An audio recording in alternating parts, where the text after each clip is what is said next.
Hello everybody and welcome to another Nephilim build. Today we'll be making the rebellious prince of the underworld, Zagreus from Hades. As always, keep in mind that these videos are about capturing the spirit of the characters rather than capturing their abilities perfectly.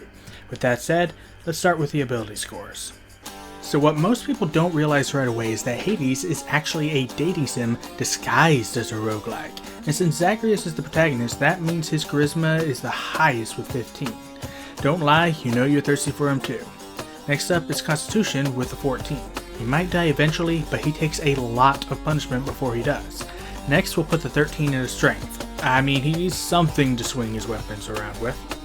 Next is Dexterity with the 12. He dashes around a lot, but he's not really all that acrobatic, at least not from what we've seen. Lastly, we'll put the 10 and 8 into Wisdom and Intelligence respectively, since mental faculties don't really come up in the game all that much. That said, feel free to dump Wisdom instead. He is pretty oblivious to Deuce's feelings. Moving on to race, Zagreus is a god and the son of Hades. The closest thing we have to that is Fallen Azamar. Now that Tasha's is out, we can put our points wherever we want, so we'll put our +2 into Constitution and the +1 into Charisma. Azamar gets 60 feet of Dark Vision as well as Celestial Resistance and Healing Light. Could you imagine if you could actually heal yourself while fighting in that game? Azamar also speaks Common and Celestial. For background, it doesn't get much more noble than Prince. He has a position of privilege that he never wanted, and proficiency in History and Persuasion. He gets proficiency in one gaming set, so we'll take Bone Dice to literally roll them bones, and we'll take Infernal for our extra language. Now for class, he borrows power from the Olympian gods, so obviously he's a Celestial Warlock, right? You could do that, and no one would blame you for it, but he also draws power from his living semi-sentient weapons, and while you lose your boons when you die, you always have your weapons. We're going Hexblade, baby. As a warlock, you get proficiency in Wisdom and Charisma saving throws, and will take Investigation and Religion.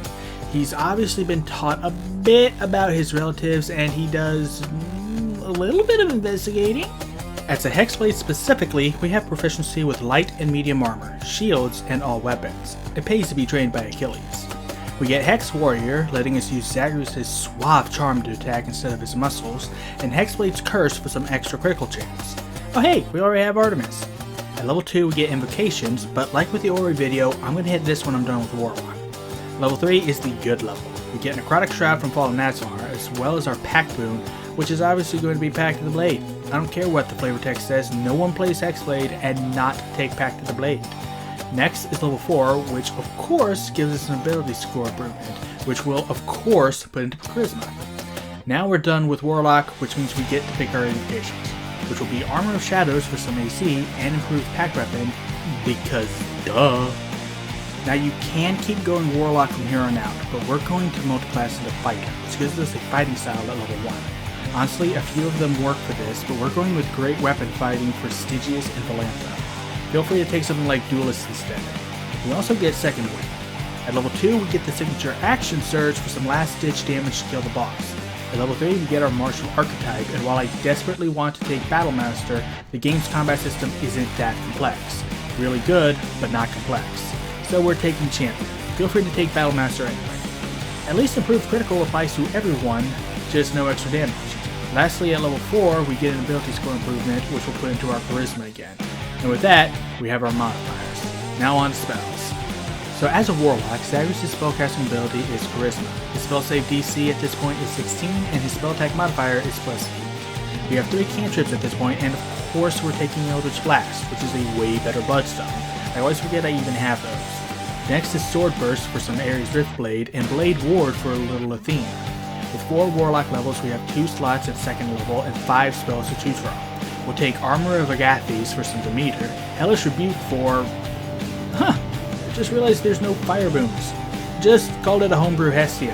Hex serves as an Ares Doom effect, which is OP. Shield is sadly the closest we'll get to my favorite weapon, Aegis, and lastly Blur for a little Hermes. Feel free to mix these up as you like. The more Warlock levels you take, the more gods you can represent. With the spells done, let's get back to the main sheet. So Zagreus isn't really packing anything in inventory besides whatever weapon he's using at the time, and even that can be put into a pocket dimension. We'll still put Stygius in for the sake of damage, but go with whatever weapon you want. Now even with Armor of Shadows, your AC is only 14. I thought the pinned butterfly was a good item until I realized I had to not take damage. I'm very bad at that. Also, Zagreus all the way. Bite me and fight me.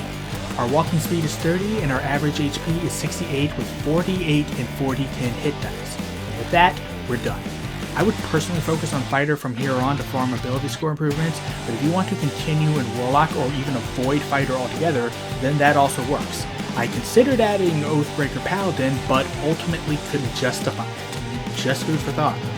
Now next week is Thanksgiving, which means family time and a lot more work at, well, work.